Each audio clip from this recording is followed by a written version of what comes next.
I guess PJ related subjects to get to here. What? In the first, what's Oh wrong? yeah, that's true. Actually, no, sorry. At first, I was just like that. My like my automatic reaction to people saying things like that is, like, hold on, what did I do? Wait a minute, what are you talking about? But now I realize what you mean. So I am very sorry for interrupting. All right, so the news of the day is the Big Ten. It appears has their media deal as ESPN has pulled out of the media rights negotiations entirely, which ends one of the longest standing relationships between an entity and a broadcaster, but probably in the history of television, I would say. I mean, over 40 years of Big Ten games on ESPN is going to come to an end. Starting with the 2023-2024 year, it's going to be CBS and NBC joining Fox as the sole providers of Big Ten football. Now, there's a whole lot of streaming options here, and there's some nitty gritty when it comes to who's getting what in terms of the tier of the games. Fox is still going to be the main presenter of Big Ten sports, but Sure.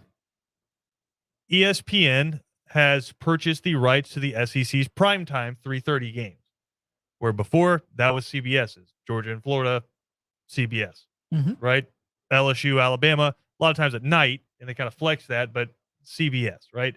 CBS had the first pick of the best game, and they paid for it, but ESPN just came through and spent a whole lot more money on it. So after this season, it's going to be 3:30 Georgia, Florida on ABC or on ESPN, right? Whereas going forward, CBS gets their choice of a primetime game for 3:30. I don't know how that affects Big Noon Saturday. Yeah. But it's CBS trying to stay relevant in the college football game. And they, see if I can get the exact numbers here for you. Yeah, they are spending $380 million or ESPN would have had to spend upwards of $380 million to keep the package, $350 million for CBS. Right. So a little bit of a decrease there. Well, ESPN wanted to keep some of the bigger games. If you remember back to last year, they had the Red River rivalry. Yeah. If you want to call it that. Right. Whereas CBS, I'm sure, is going to play second fiddle to Fox, and NBC will get some primetime games. I'm curious how that works with Notre Dame, but I wonder if they're like, listen, Notre Dame, you guys are independent. You play your own schedule. You're playing like Southwest East Missouri State coming up this week, or you're playing a service academy. We're going to go and put that one at 2:00. Yep. And then we can still have a primetime game at 7:30 from the Big Ten. Yeah. Which, if you think about it, it makes sense because I understand Notre Dame is kind of scattered all over the country, but for the most part, that's a Midwest team, right?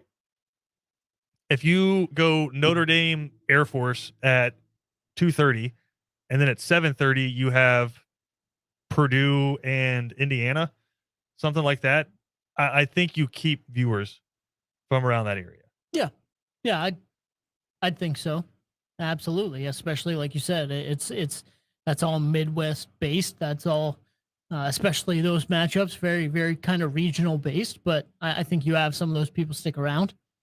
Absolutely. So and from what I'm gathering, and again, this is all still developing, John Moran from the Sports Business Journal has done a good job of covering this. It looks like Fox is still going to carry the A game in terms of the tiers, so you'll still be playing the game at noon. Yeah. Right? Or Wisconsin Penn State, probably going to be noon, right? And then after that, CBS is going to get probably the second pick for the 3:30 game, and then after that, a negotiation between them and NBC, whatever NBC gets for their primetime game. Right. Yeah, I don't know. It's all very interesting. I think one of the things that I kind of bring up and am not gonna lie, a little disappointed in is the fact that you talk about those time slots, right? And as a person who grew up there and in a Big Ten area and roots for a Big Ten team, and then also you just kind of look at the differences between the SEC and the Big Ten and whatnot. Of course, what CBS has been and has been in the past and that time slot of 3:30.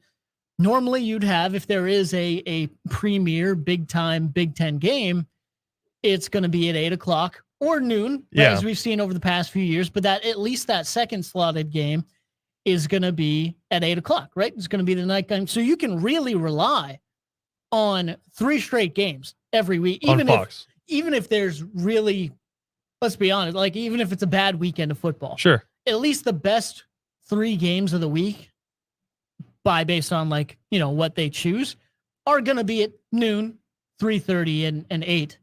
And it sounds like we might be losing a little bit of that. And, it all depends. Of course, you can. I'm not saying that there only is 2 or 3 exciting football games every weekend, because that's ridiculous. But those premier, like Ohio State, not Ohio State, Michigan, of course, but like Ohio State, Penn State, or Michigan State, whatever. If it's not big noon, it sounds like it's going to be slotted right there at 3:30, most likely, instead of that night game at 8 o'clock, which is a little disappointing to me personally, because I love those night kicks. And I am also insanely interested. I know a lot of the times this is where our mind goes first. Who those broadcast teams are going to be, especially for that second NBC game. Because we all know, Mike Tirico, Doug Flutie, they're going to be there at Notre Dame, wherever they are.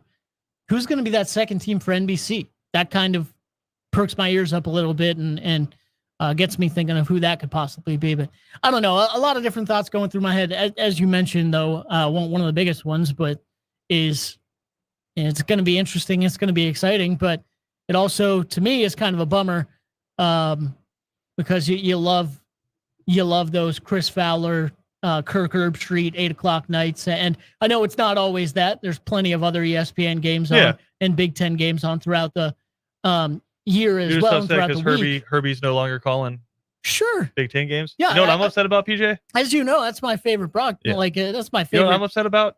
What's up? That you Big Ten. I'm just gonna call you people. Okay. The nicest thing I can call you. All right. Get the CBS primetime football intro. Do you think all they the keep horns? That? Oh yeah. They don't. And I'm gonna throw a remote. The first time it's like Northwestern taking on. No. Yeah. They wouldn't do that. Northwestern Wisconsin or Northwestern Minnesota. You know what? Because they both started 4-0. You know what we're not taking into account right now? It's going to be like Northwestern somehow 6-0 because they haven't played anyone yet. And you got to put them on. And then they're playing Minnesota. They're at USC. It's true. Yeah. Or because it's USC. No, but I'm just saying the first time it's Northwestern Minnesota, I hear I'm gonna throw a remote. I can't blame you. I will say though, I mean, since we're doing a swap, like the SEC is gonna have like the ESPN has always had some incredible college football intro music. It's not CBS. Let's be real, but I'd say like broadcaster wise though too, like you guys are getting the good end of this deal. I think I love Brad Nessler, but as a collection of broadcasters, I the think CBS ESPN's crew has next definitely level. gotten older. I mean, we're all getting older every day. I know this is an insanely hostile take, especially with where we're at. Be careful. I've never been a huge CBS broadcaster fan. Wow. Like it's not something I need in my life. The only CBS that I would really prefer to consume over the other options is just the 3:30 games.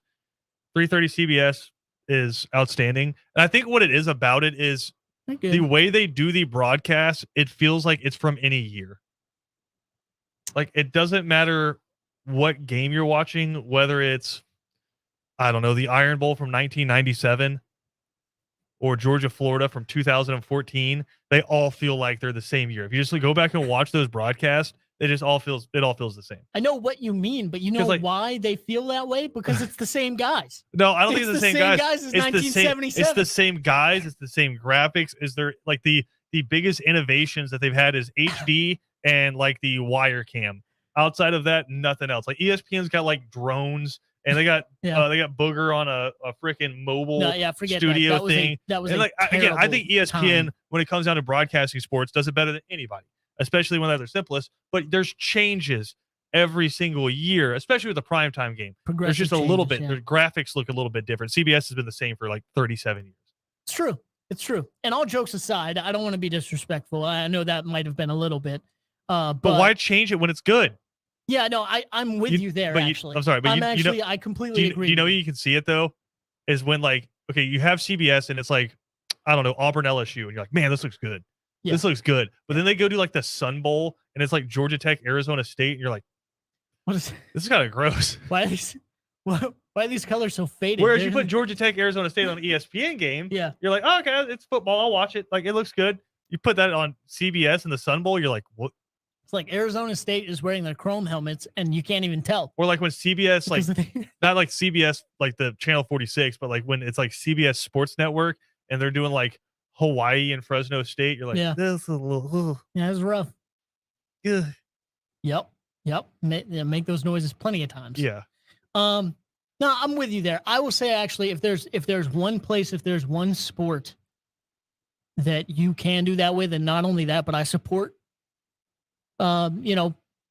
stations doing that with, I'd say it's college football. Like, I'm with you there. Yeah. And I do agree with you. All jokes aside about, the broadcasters and being old and whatever, but there is a certain Vern, feel. Man.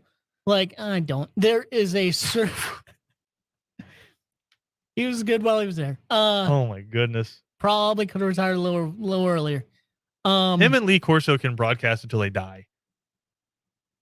There was just moments, man. You and Cody, you're ageist. All I'm saying is I'd be watching a like Alabama, Georgia, 3:30 CBS, like, number 1 versus number 3, whatever. And it's like, takes 15 minutes to figure out what happened on the field. And you're screaming at your TV. That's not even the best part. A flag. Like, the best part, and it happened to Larry Munson too, is like, you just have no idea. 2013, Matt Stafford's been in the league for a while now. And whoever's wearing number 7, like, oh, Matt Stafford. It's like, no, Vern, it's not. He's been gone for a while. But that's okay, because he was so good. I wonder how many. I'd like a counter. Like, how many times did he call? Wait, did they wear the same? They didn't wear the same number. Never mind. Don't worry about it. All right, I'm not. Doesn't matter. Cool. So just get ready for Penn State on NBC, PJ. You got that coming next year. Penn State, UCLA, NBC primetime, 7:30. Mike Tirico on the call. I'm insanely disappointed that, like, I have nothing wrong with. I love Mike Tirico for sure. Like, if he does those games, that's amazing. Nothing is going to be as, like, special as Penn State, Ohio State, whiteout, primetime, 8 o'clock ESPN, Chris Fowler or Brent Musburger and Kirk Herbstreit. Oh, yeah. And they're just sitting back there, just taking it all in. You know what I mean? So, like, as a fan of that specific team, it's going to be very, very hard for anybody to top that. It's true.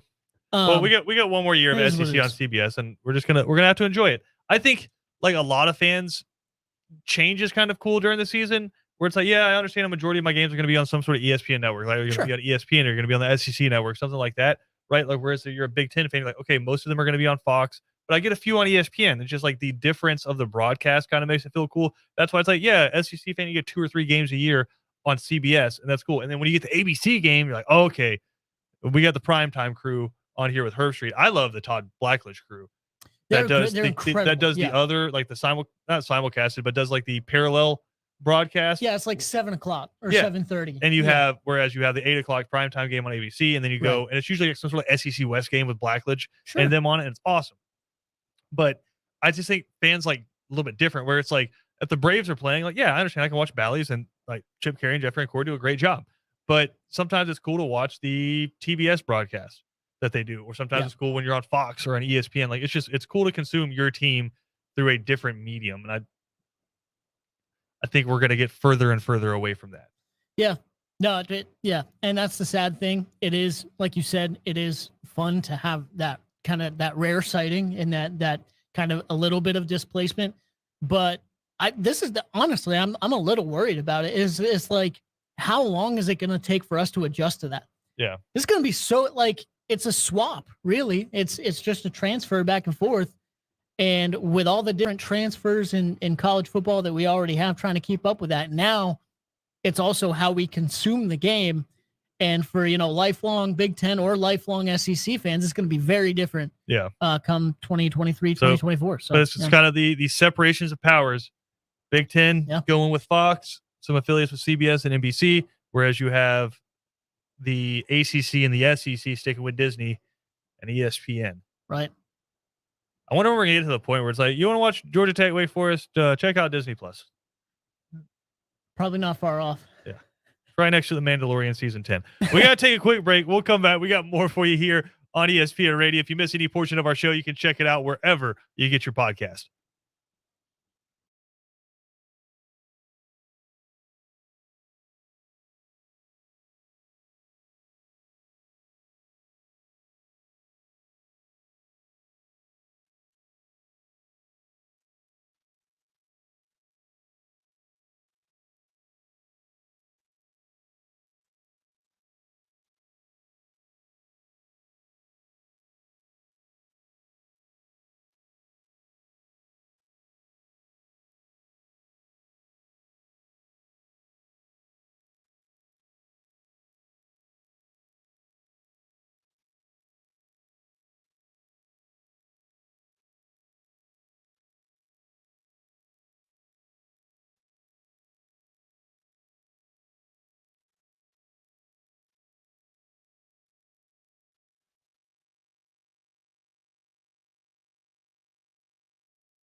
Second Down on ESPN Radio is presented to you by the Uniform Source. 2 different locations in Savannah to take care of all of your uniform needs.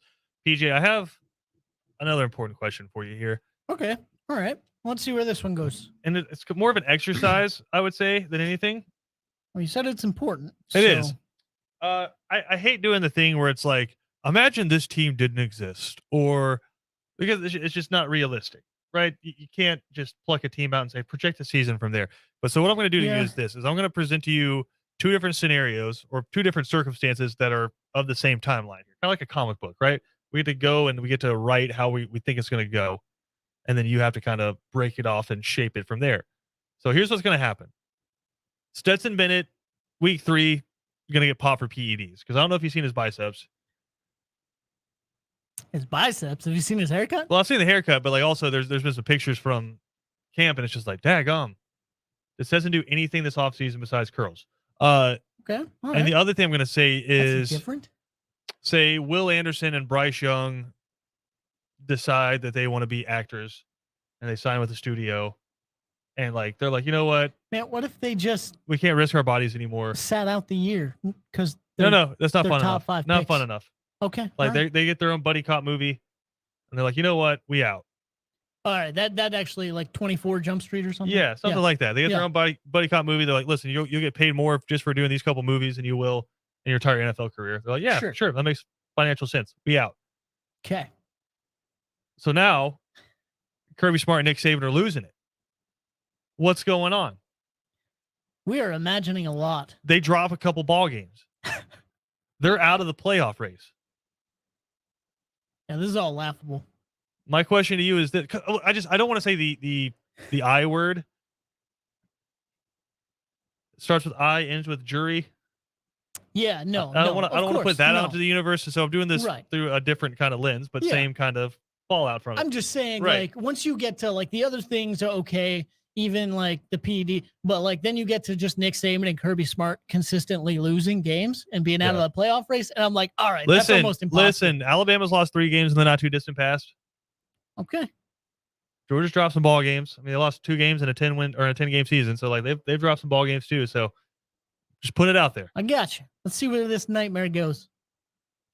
From there, because I just don't feel like we're talking about anybody but Georgia, Ohio State, and Alabama. It's true. Who shakes out who goes to the college football playoff? Man, I think it's a fun exercise because I think you got to start in the SEC. Where it's like, okay, who ends up winning the West and the East? Yeah, no, it's very true. Who takes that step? Whew. That's a very good question. It does Texas A&M finally not go 8-4? No. I can't really see that happening. I think LSU is going to be better than people think. I don't think they're going to win the SEC West, even if that happens. I can see PJ staring at the non-existent timeline. No, yeah, I'm trying. Like, sorry, this is what like I have to like zone out to try and picture who's doing what. There are so many different aspects of imagination that you're asking me to do right now that I can't just look at you. Yeah. You know, like I gotta imagine this timeline. So Stetson Bennett's out. It was all just a cruel joke. He like, this is even better. Then it says he get popped for PEDs. He waits until right before the Oregon game, and he's like, you know what? Double middle fingers to the Georgia fan base who never believed in me. I'm out. Goodness gracious. I'm out. Georgia drops it to Oregon, and then I don't know. They lose at Williams-Brice because Spencer Rattler just goes off. As insane as like that's the thing is anything can happen in today's college football. Anything can happen. So normally I'd be like, nah, man. Stetson's like he's a very committed person. He seems like he's really stuck through there with Georgia. It's college football in 2022, man. Anyone can do anything. Or like, Bryce Young takes the acting career and Will Anderson transfers to USC because they just signed a cryptocurrency deal. That's very true. That could very possibly. But then he gets to Hollywood and decides he wants to do movies instead. Right. Because we can't add him. We can't add him as a variable to USC. That's a very good point. Yeah. It's a very good point. And then you have the rivalry of Bryce Young. Will Anderson. He's doing like Georgia films, and Will Anderson's doing Hollywood films. Wow. Yep. The rivalry we never thought would happen. Exactly. I'd say goodness gracious, is Tennessee going to win the SEC? That's what I thought was fascinating. I feel like it's 2 Lane Kiffin teams. I feel like Ole Miss would win the West. Really? I feel like Ole Miss would win the West. I think Jackson Dart's going to end up being okay. And they have Zach Evans, who's a really good running back, and they got a lot of people back. They still in some wide receivers. And then in the East, I don't love Tennessee's line of scrimmage, but I just feel like they're going to be able to score more points on you than you will on them, that's just football. Yeah. That's how you win in any sport. You right? win 74-72. It's Except for still a golf. win. Yeah. Yeah. But I think Ole Miss would win that one in Mercedes-Benz. Wow. Really? Mhm. You are, because like by proxy, you're saying you think Ole Miss is good enough to finish second in the SEC West. I think they will. That's who I picked to finish second in the West. Okay. Yeah. All right. You believe in Ole Miss a lot more than I thought you did, I guess. Yeah, no, I have them picked to finish second. So, and I think if it's them v Tennessee in Mercedes-Benz, because just catastrophe has struck at Georgia and Alabama. Yeah. So I think whoever wins that ends up going to the college football playoff. So that's one of 4. Sure. I don't Yeah, think you get 2 in from the SEC. Well, here's the thing. So you're talking about you said all these things about Alabama and Georgia. You didn't say anything about Ohio State. They're still fine. Ohio State's fine. But here's my Then thing with Ohio Ohio State's State. in. But here's my thing with Ohio State is how different is Ohio State this year than last year? And I think Michigan might have given people a blueprint on how you beat them. I don't know. They're just they win a lot of games and it looks pretty and it looks like Ohio State you've seen every other year, but they don't have that edge that they had with Urban Meyer.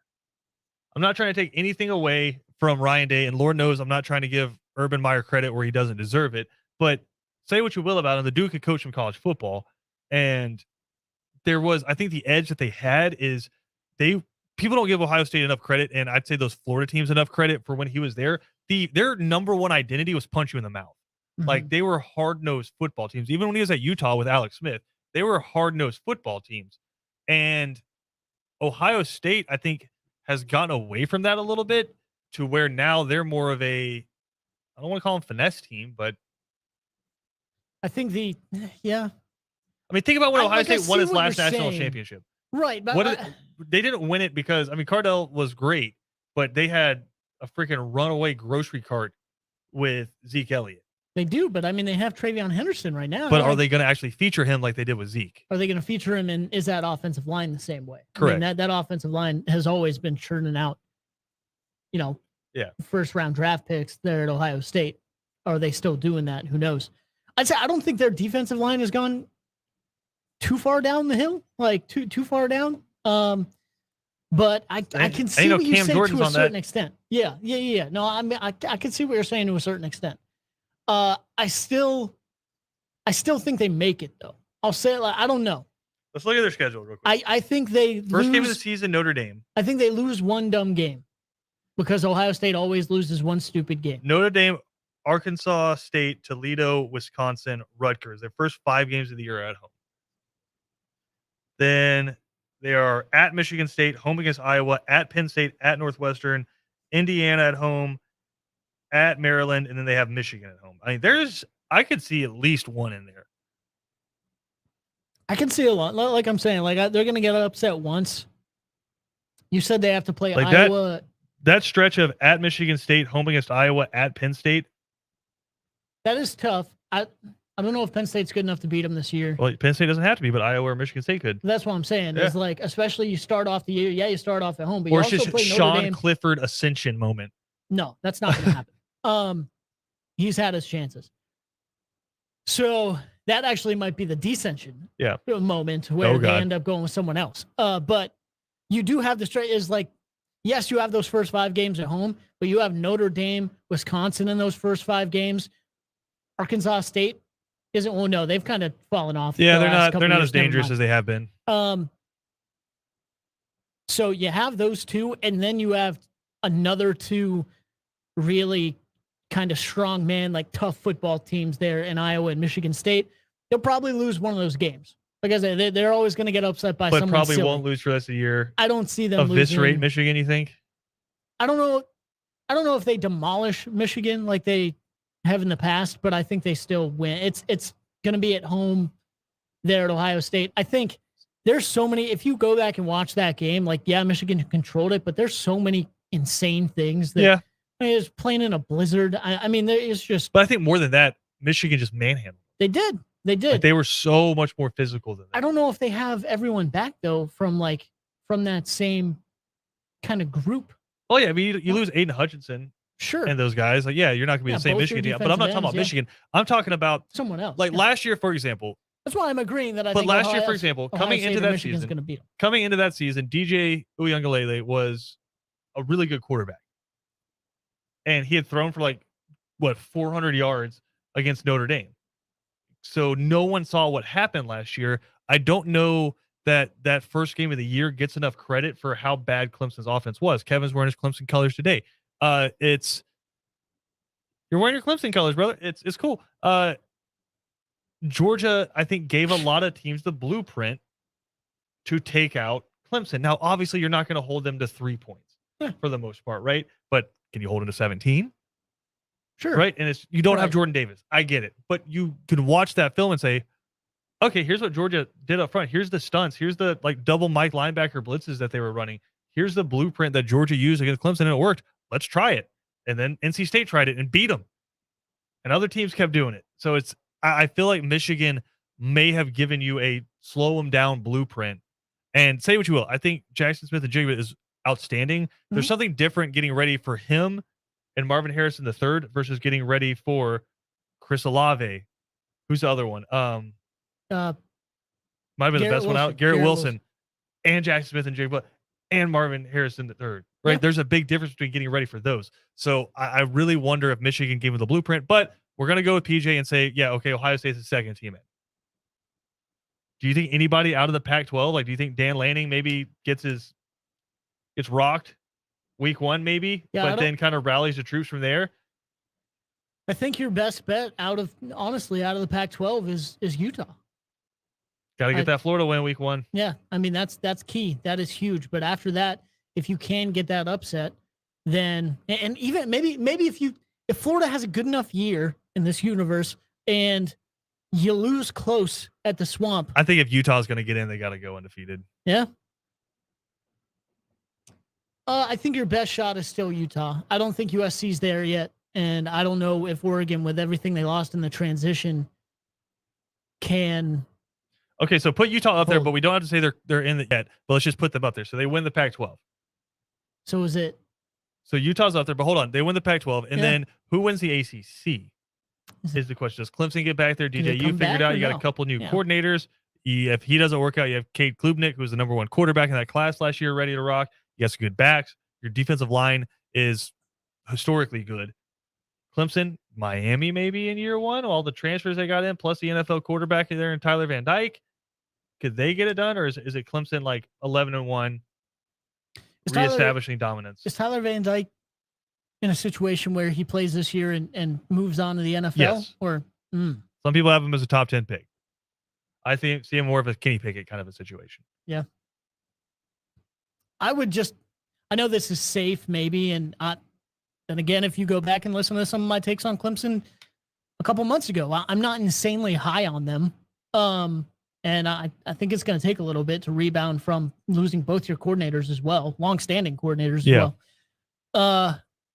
For the sake, they probably get back to not dominance, but 12-1 ACC champs. There. Yeah. 12. Okay, so you have Clemson there. Last one, it would be the Big 12. Right. Last potentially year of Oklahoma and Texas. Mm-hmm. Last year it was Oklahoma State and Baylor playing for the conference championship. Right. Does Baylor sneak back in there maybe? Is Oklahoma now? I think Oklahoma's going to be good. Yeah, I believe in. I think Oklahoma's going to be good. I think one of the steals when you talk about transfers is Dylan Gabriel, and almost no one's talking about him. And Lincoln Riley's a really good coach. I think if you stack up his resume next to Brent Venables, it's not as far away as you think it is.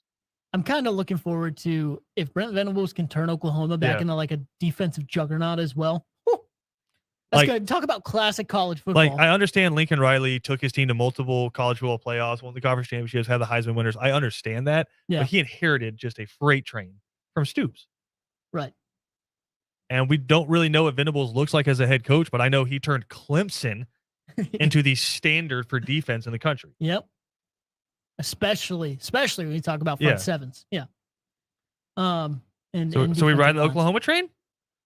For the Big 12, yeah, I think I would. We're talking another 1-loss team? I'm definitely not talking about Texas. Talking about a 1-loss team?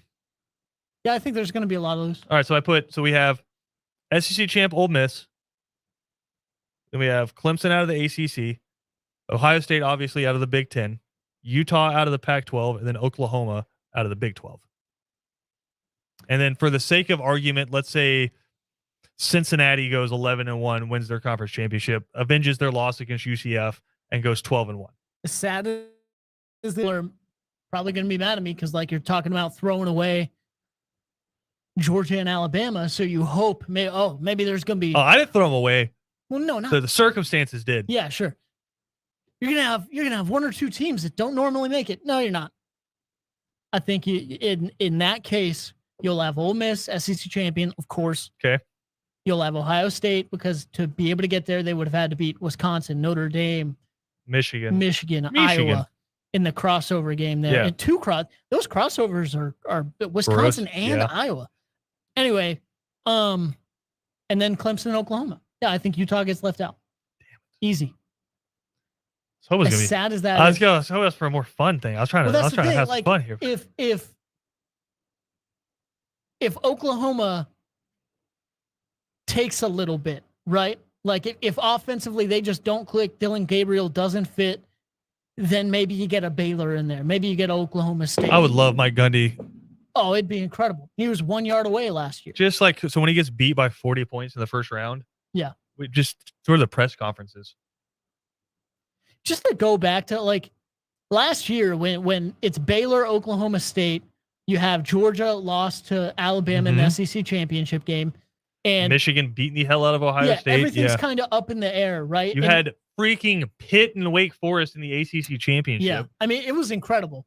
But there was just something that like Baylor, Oklahoma is on the 1 yard line. If Oklahoma State scores that touchdown, then they're in an argument to make it into Georgia. I know Georgia fans were rooting against that because of course, what's the argument? One loss Oklahoma State conference champ, right, or one loss Georgia who's not a conference champ. Yeah, who just quite frankly got handled. Yeah, and so I knew, like, I don't know how you felt. Like I was excited because of course the situation, but there's just something in the back of my mind. I'm like, they're not going to make it. They're like it's just get like it's like written in the stars. Like the SEC gods. Yeah, it's just they're not going to let this happen. I gotcha. And you're like, who's they? You don't even know. The ominous they. Like it's just not going to work. And then lo and behold, pushed out at the half yard line. Like, oh, okay, that's fitting. Happened a lot in recent years there, making really big impacts on the world of college football. Let's take a quick break. We got more to come here on Second Down. We'll be back after this.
All right, we got to talk about some viral videos. Georgia players already making big time impacts in their respective NFL camps. One of them, PJ, belongs to your Pittsburgh Steelers. Yeah. Apparently, George Pickens just absolutely shredding it up there for the Steelers. A lot of viral videos so far of him just, doing George Pickens things. And it's really cool to see him back and healthy. The big video that really kind of got people's attention was there's a drill where he kind of does like a 5-yard crossing route and they bump him with a pad as he's trying to make the catch, like right as the ball arrives. Mhm. And he kind of tips the ball up and it's like, okay, this could be incompletion. Dude just goes like Neo Matrix to the ground and Yeah. keeps tipping the ball to himself and actually ends up making the catch. But outside of that, there's a lot of fan videos from them sitting in the stands of him just torching people. And Mitch Trubisky has apparently been like he's become his DeAndre Hopkins in a sense, like Just bleep throw it, up. bleep it. George is down there. So just highlight reel catch after highlight reel catch. But then this comes from a report from Steelers camp. It says, after making 4 consecutive receptions, some contested at today's practice, George Pickens went on to stare down Minkah Fitzpatrick and other Steelers defensive backs and said, quote, "Don't say bleep." That's par for the course, right? But again, that's And like yeah, par for course. If you remember, he took a Georgia Tech player and Yeah. deposited him into the wall Right. at Bobby Dodd. right. That's what I'm saying. Like that's par for the course. But at the same time, like if you can do it, like if you can make those guys like those some of the best defensive backs, and it's not just because I'm a fan of the team. Like Fitzpatrick, one of the best defensive backs in the NFL, I feel like, and has proved that over the past few years. And if you can do it against those guys, Yeah. like you can obviously, walk the walk. So if he wasn't making these catches, making these plays, I think it'd be a different story. Of course, I'm more confident in letting guys like that kind of do their thing, especially in Pittsburgh with Mike Tomlin as the leader, because he's shown that he can kind of reel those guys in. Not that it's bad, but he can make sure they don't go over the edge, right? Right. And he does a very good job of that while they're in Pittsburgh. So I feel like this is very good. That's also like tough mentality, just the, who cares mentality. Like we're going to do what we're going to be strong and be tough and do what we want to of the town. So like, I don't know. I'm all for it kind of, especially if you're going to make those plays. Like some of those plays are just ridiculous. Right. And the other one coming out, and I'm trying to figure out who it was that he was going up against. But Jordan Davis out of Eagles camp, he's gotten a lot of really good press so far just kind of being Jordan Davis. But there's a video of him, and it looks like it's just a bull rush drill where it's, hey, head up, offensive lineman versus defensive lineman. There's no moves here. It's just, hey, we're trying to drive you back, and you're trying to drive us back. Jordan Davis took what I believe to be, let me pull up his number here, Josh Sills, who is a 6'6", 325-pound rookie out of Oklahoma State, and made him look like a child. That's who that was? That's a 6'6" man? Against Jordan Davis, yeah. He looked like he was 6'1". It's either him. It wasn't Jason Kelsey, because No. we would have known if it was Jason Kelsey. And Right. He's probably not getting hot back like a bunny rabbit there. Yeah. But it's got to be either him or Cameron Tom, who's a center, fifth-year guy out of Southern Mississippi. But whoever it was, Jordan Davis took an NFL offensive lineman and continuously deposited him about 8 yards back into the backfield. It was ridiculous. You ever when you're a kid, you ever get yelled at for taking the workout balls and kind of hopping around on them? Yeah. That's what that center was doing. Yeah. Just backwards with Jordan Davis pushing it. Well, Jordan Davis just looked incredible. Jordan Davis, I'm just trying to think of a way to describe it. It looked like there's a rhino lined up on the other side of the center, and there's nothing he could do. No. And I know we had Brooks Austin on yesterday talking about it, where it's just he allowed Georgia to basically put him on one side of the line with a linebacker and not worry about it. Yeah. And the Eagles got a steal. Yeah, absolutely. They still got Fletcher Cox and Brandon Graham. I mean, think about it, man. They got Jordan Davis and Nakobe Dean behind him. Yeah. To go along with the rest of those pieces, the Eagles are going to be nemesis. And they got my guy on the front seven. Yeah, my guy Jalen Hurts playing quarterback out here doing it. So yeah, might slightly be leaning Eagles this year. Who knows? Once the Falcons get eliminated, you need a team to pull for a little bit. Sure. Might be going fly, Eagles fly. The Cowboys are going to go What? Why are you bringing the Cowboys up? The Cowboys are going to go, 12-5 and lose in the first round Yeah. anyway. So there's a spot in there for But the I Eagles have no somewhere. reason to root for the Cowboys, though. What? I have no reason to root for the Cowboys. No, I know. I'm just saying, like in division, any shot you can, anytime you can I take a was shot about to say, at the Cowboys, it felt you like you take just the brought shot. up the Cowboys to take a crap on them. But Yeah, we're here for absolutely. it. We're here for it. You should. Let's At take any a point break. you can. We'll come back. We'll get you ready for 3 and Out next right here on ESPN Radio.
PJ Zuko had a disturbing thing to tell me prior to the show starting, and I wanted you to share that with the audience. What was the article that you were reading? Because we talked Oh. about Prey yesterday. Yeah.